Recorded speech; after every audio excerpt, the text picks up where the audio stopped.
उधर सभा की जो साहबा डेयरी है वहाँ लेकर आया हूँ, जहाँ पर हमारी युवा नेत्री बबीता गौतम जी एक समाज सेवा का संकल्प उठाया है संकल्प कि मैं समाज सेवा करूँगी और समाज सेवा भी कर रही हैं हमेशा। और इस टाइम ये असंख्य समाज पार्टी से उम्मीदवार भी हैं, तो इनसे इनके जीवन परिचय के बारे में पूछते हैं कि इनको समाज सेवा की कहाँ से प्रेरणा मिली, समाज राजनीति में आने का क्या मकसद है इनका, और समाज सेवा कैसे करी, पूछते हैं पीछे कहाँ के रहने वाले हैं और कब से ये पिताजी काम करते हैं। तो आइए हमारे बीच बैठी हैं गौतम जी, ये बबीता गौतम जी, बात करते हैं बबीता गौतम से। मैडम नमस्कार। नमस्ते। मैडम परिचय दिए पहला। मेरा नाम है बबीता गौतम, शाहवा डेयरी में रहती हूँ और बवाना विधानसभा से मैं इलेक्शन में अपने उतरी हूँ सेवा का। मैडम जी आपको ये क्या आपके पिताजी भी समाज सेवा करते थे? बिल्कुल सर, मेरे पिताजी भी है एक सलाहकारी था जो अच्छा बुरा सारी सलाहकारी देते थे, जैसे कि पंचायत बोलती हैं जिसे उनके भी घरेलू हिंसा के बारे में आवाज़ उठाते थे, जहाँ गलत होता था वहीं भी खड़े रहते थे, कहीं भी कुछ मुसीबत आती थी तभी खड़े रहते थे। तो ये आपको प्रेरणा किससे मिली आपको कि समय समाज सेवा में आऊँ? तो प्रेरणा तो जब घर में एक सदस्य अच्छा काम करता है उन्हीं को देख के मिली है, और जो अपने जहाँ भी गलत होता तो वहाँ पे ऐसा एक भाव होता है ना, कभी कुछ अच्छा करना, गलत जहाँ हो रहा है वहाँ पे आवाज़ उठाना, तो वो मुझे इच्छा है कभी मैं सबके साथ रहूँ। समाज सेवा में होते हुए भी आपने जो है सब राजनीति में ये कदम उठाया है, राजनीति में आने का क्या मकसद है? राजनीति का सर ऐसा है, मैं एक एनजीओ चलाती हूँ, मेरे एनजीओ का नाम है महिला संगठन, ठीक है ना। वहाँ से लेडीज से आती हैं तो मीटिंग करते हैं हम, तो उन्होंने बोला कि यहाँ पे बहुत सी गंदगी होती है और आप इसी तरीके से यहाँ इलेक्शन में उठो, हमें बहुत परेशानी होती है, रोड खुदे पड़े हैं, नालियों का पानी भर जाता है, कूड़ा है, बहुत सी गुंडागर्दी है, बहुत सी हमारी लड़कियाँ होती हैं, आने जाने में दिक्कत होती है, बहुत बदमाशी से होती है। यहाँ की साबर डेयरी के अंदर जो है बुराइयाँ सारी हैं, कोई सारी बुराई नहीं है। तो मैं उसी हिसाब से इन्होंने लेडीज़ों ने बोला था आप खड़े हो, इलेक्शन में खड़े हो, अगर आप होगे तो हम अपनी समस्या आपको बता सकते हैं। आज जैसे मान लिया आपकी पार्टी उसमें आ जाती है सत्ता में, तो आपके 5 वर्ष योजनाएं क्या क्या है आपके पास? हमारे पास यही है कि सर देखो, मैं सफाई को लेके और जो ये गुंडागर्दी हो रही है उनको लेके, और जो ये नाली सड़क गड्ढे हो रहे हैं उनके लिए, मतलब पूरा सहयोग इसमें करना चाहती हूँ कि भाई सब अच्छा सुधार लाना चाहती हूँ। जैसे कि आपने बताया कि मेरी एनजीओ भी चल रही है, एनजीओ में क्या क्या कार्य आपके? सर एनजीओ में हमारे जैसे छोटे बच्चे होते, गरीब है जो लोग, जिस घर में 4 बच्चे होते हैं तो वो तो 50 रुपये की फीस देते हैं, तो 50 रुपये फीस नहीं दे पाते, यानी 200 रुपये, तो एक घर में अगर 4 बच्चे हैं तो 200 रुपये कहाँ से देंगे, और उनकी तनख्वाह 7-8 हज़ार रुपये होती है। तो कुछ तो ऐसे हुआ, मैं भी गरीब घर से ही हूँ, तो मैंने भी गरीबी झेली है, तो हमारे माँ बाप भी नहीं पढ़ा पाते थे, तो इसी तरीके से तो मैंने भी गरीबी के हिसाब से ही दुनियादारी देख के तो ये एनजीओ मेरे दिल में एक भावना हुई, मैं भी अच्छे काम करूँ।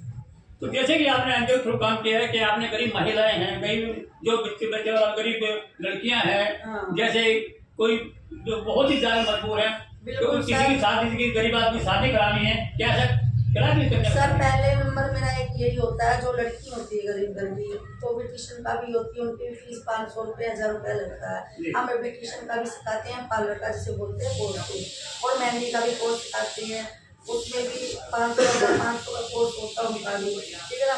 और सिलाई मशीन जिसे बोलते हैं, देखो लड़कियाँ होती हैं, कहीं कहीं शादी होती हैं, कहीं शिकार बन जाती है, कभी क्या सीख के आई हो क्या नहीं है, अगर जिसको काम नहीं आता तो अपने पैरों पे खड़ा होकर वो अपना काम कर सकती है। अभी आपने जो बीड़ा उठाया है, ये सब संगठन समाज पार्टी ने बीड़ा उठाया है, अब ये जो वर्तमान में जो विधायक है इसने कितना कार्य किया, क्या कार्य हुआ आपके? सर कार्य तो कुछ किया ही नहीं है, फिलहाल आप बाहर निकल के भी देखोगे, किसी से भी पूछोगे तो यही कहते हैं कि हमारे यहाँ का एमएलए है तो आम पार्टी से ही है, तो उन्होंने कुछ भी काम नहीं किया। जिसके मुँह से सुनते हैं कि देखो हमारी नाली है, क्योंकि मैं भी यहाँ की वासी हूँ, तो यहाँ पे नाली पाइप सब घरों में पानी जाता है और बहुत बच्चे बीमार भी हो सकते हैं। बीमारियों को अभी सामना करना पड़ता है। और गरीब आदमी कहाँ से लेगा, जैसे कि हॉस्पिटल में कई बच्चे चले जाते हैं, पार्क में गंदगी भरी हुई है, बाहर निकलते हैं जब कूड़ा कबाड़ा है, बहुत सी चीज़ें हैं। तो उसके हिसाब से भाई देख के तभी मैं यहाँ असंख्या समाज पार्टी से। आम आदमी पार्टी का दावा है कि आम आदमी पार्टी ने तो महिलाओं के लिए बसें फ्री कर रखी हैं और दवाइयाँ फ्री कर रखी है, होटल फ्री कर रखे हैं, ये बिजली फ्री कर रखी है और पानी फ्री कर रखा है। तो ये आम आदमी पार्टी जो करेगी, अभी इन्होंने एक स्कीम निकाली है कि 60 साल के बुजुर्गों को किसी भी हॉस्पिटल जाएंगे फ्री इलाज रहेगा। इसके बारे में क्या कहेंगे? सर 60 साल के जो 60 साल हो गए, जो पहले कहाँ गई थी आम आदमी, तो पहले भी 3 साल से ये चल रही थी अपनी विधान में, तो कुछ नहीं होता है, बस इनकी अफवाह होती है। अभी तो ये कह रहे थे ना 2100 रुपये, अब 2100 रुपये उनको दे रही है तो बिजली के बिल कौन करेंगे? अब आम आदमी से किसी से पूछ लो, 10,000, 7,000, 8,000, गरीब आदमी की इतनी तो कमाई नहीं है, तो वो गरीब आदमी का इतना गुजारा नहीं चलता सर। तो आपकी पार्टी आती है तो आप क्या किन किन चीजों पे पब्लिक को सहायता देंगे, जनता को? देखो सर, मैं तो सहायता ही दूंगी, क्योंकि एक तो गरीब आदमी है।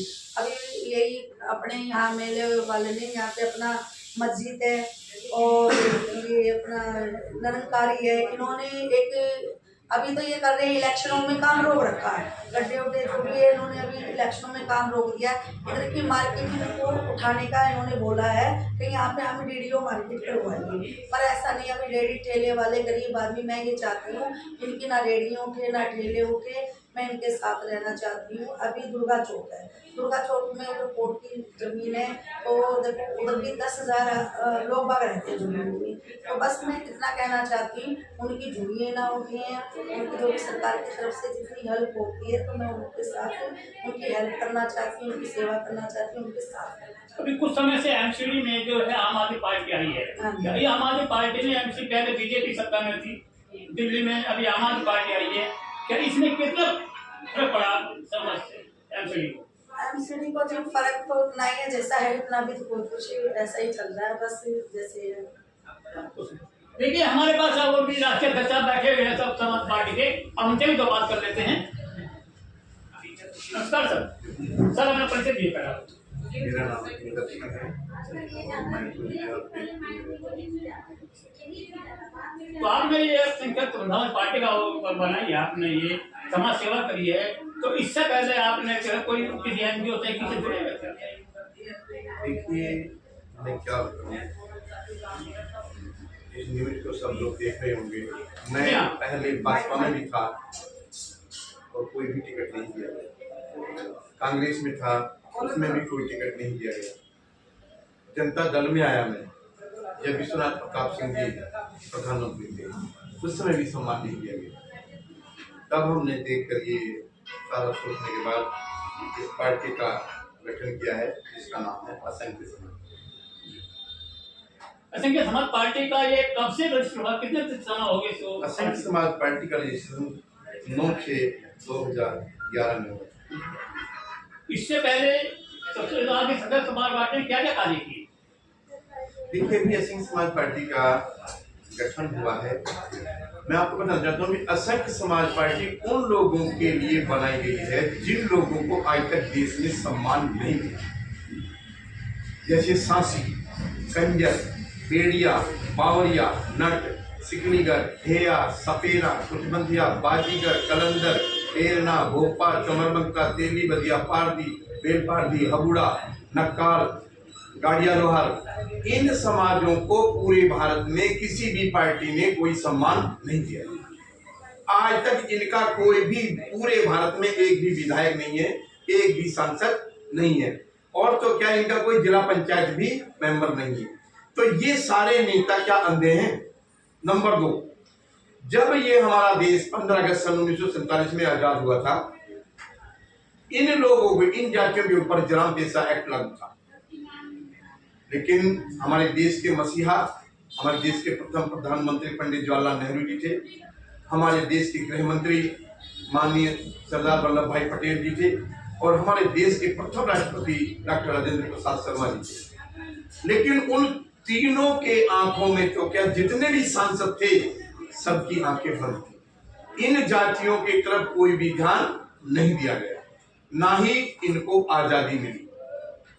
26 जनवरी सन 1957 में हमारा संविधान लागू हुआ, लेकिन लागू होने के बावजूद भी ये लोग आजाद नहीं हुए।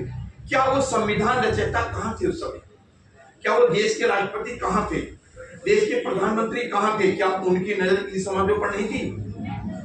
31 अगस्त सन 1952 में 15 अगस्त से सन 26 जनवरी सन 1950 में संविधान लागू हुआ था, 26 जनवरी 1950 में। लेकिन तब भी इन लोगों का जराम पैसा एक्ट खत्म नहीं किया गया था। देश तो आजाद सन 1947 में हुआ था, लेकिन 3 साल तक अंग्रेजों के बनाए हुए ही कानून चलते रहे। लेकिन नहीं, मतलब ये कम्युनिटी फिर भी आजाद नहीं हुई।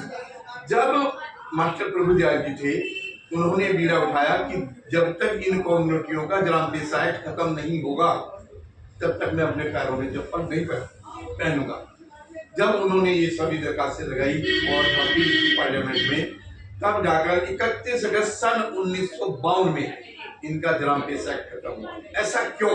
क्या ये देश के नागरिक नहीं थे? उसके बावजूद भी आज कितने वर्ष हो चुके हैं? 2024 आ चुका है।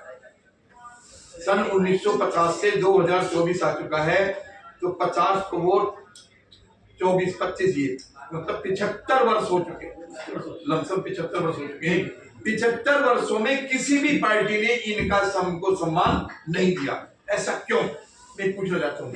तो हमने दुखी होकर इस पार्टी का गठन किया है, जिससे जो हम गरीबों को सम्मान दिलाने की वादा करते हैं और हम गरीबों को सम्मान दिलाएंगे। मैं जब अभी यहाँ पर आया, मैंने देखा, मैं यहाँ नहीं रुका, मैं आगे घूमने के लिए चला गया।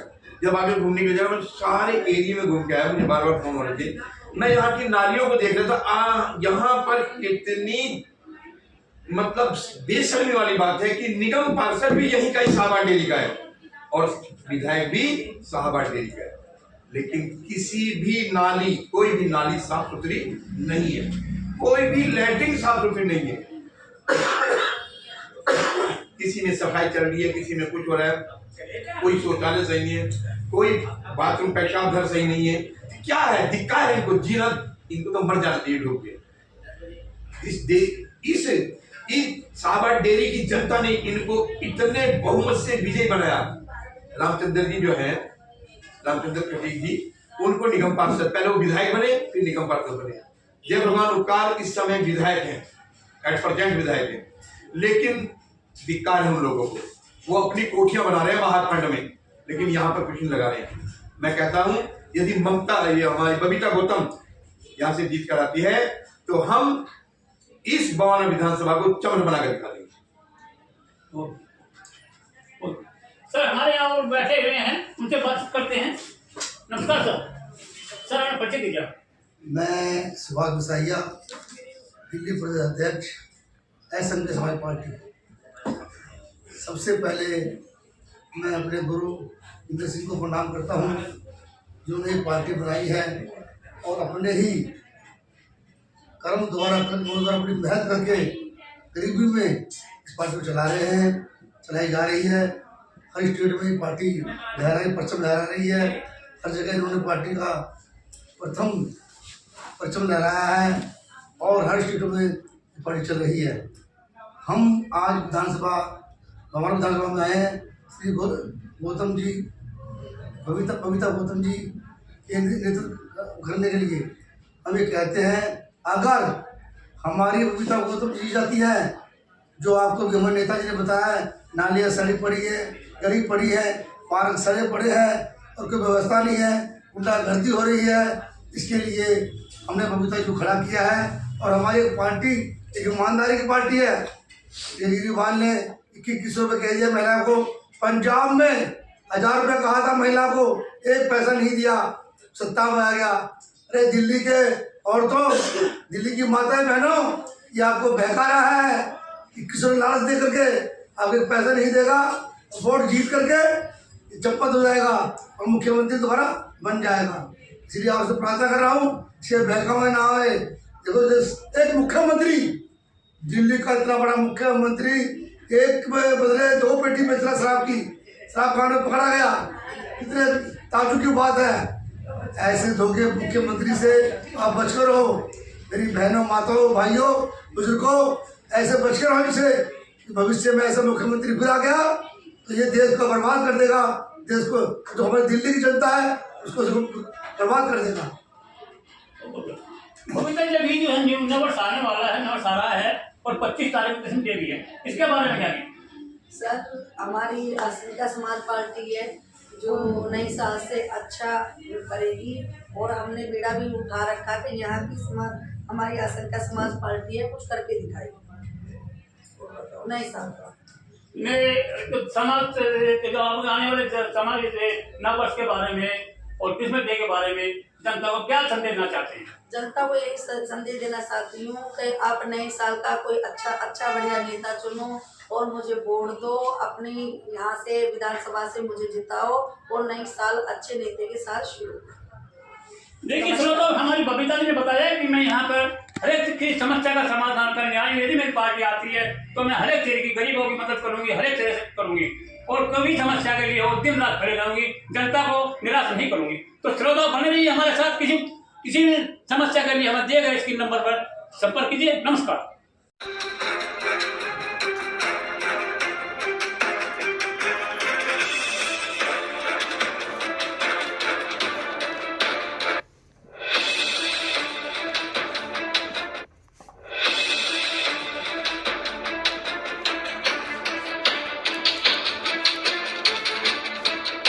जैसे कि पैसे जो मुझे 7 साल की पेंशन है वो मैंने बंद कर दी, कहाँ से पैसे देंगे? पहले पेंशन तो लोग होगी, तो 7 साल के बेचारे हो चुके हैं। संख्या समाज पार्टी जिंदाबाद जिंदाबाद, संख्या समाज पार्टी जिंदाबाद जिंदाबाद, इंद्र सिंह जी जिंदाबाद, हमारे राष्ट्रीय अध्यक्ष इंद्र सिंह जी जिंदाबाद जिंदाबाद, हमारे राष्ट्रीय अध्यक्ष इंद्र सिंह जी जिंदाबाद, बबीता गौतम जी जिंदाबाद, बबीता गौतम जी श्रीमती बबीता गौतम जी जिंदाबाद जिंदाबाद, कर्मठ नेता है, ये नौजवान नेता है और आपको पूरा अधिकार दिलाएगी, जो आपकी परेशानियां पूरी करेंगी। जिंदाबाद जिंदाबाद, संख्या समाज पार्टी जिंदाबाद जिंदाबाद। मैं आप सभी को, बहनों को, माताओं को, जितना भी है घर गृहस्थी वाली जो भी समाजती हैं और आपके साथ रहूंगी। जो भी कार्य है जैसे कि गंदगी को लेके, सफाई से लेके आपके सुधार रखूंगी, आपके आने वाले टाइम पे खड़ी रहूंगी। कहीं भी गलत कुछ हो रहा हो, माता बहन कोई भी आके मुझे बोल सकती है, आके साथ खड़ी है। हम तुम्हारे साथ हैं, हम तुम्हारे साथ हैं, हम तुम्हारे साथ हैं। दोस्तों हमारे भीमराव अम्बेडकर जी के चरणों में श्रद्धासुमन अर्पित करते हुए उपस्थित मेरी माताएं बहनें, मैं आपको अवगत करना चाहता हूँ कि केजरीवाल जी जो कह रहे हैं कि 2100 रुपये हम जीतने के बाद देंगे, मैं ये कहना चाहता हूँ पहले केजरीवाल जी इन माताओं बहनों की जो कमाई को दिलवा दो पूरी, जो नौकरी फैक्ट्रियों में कर रही है उनकी तनख्वाह पूरी नहीं मिल रही है।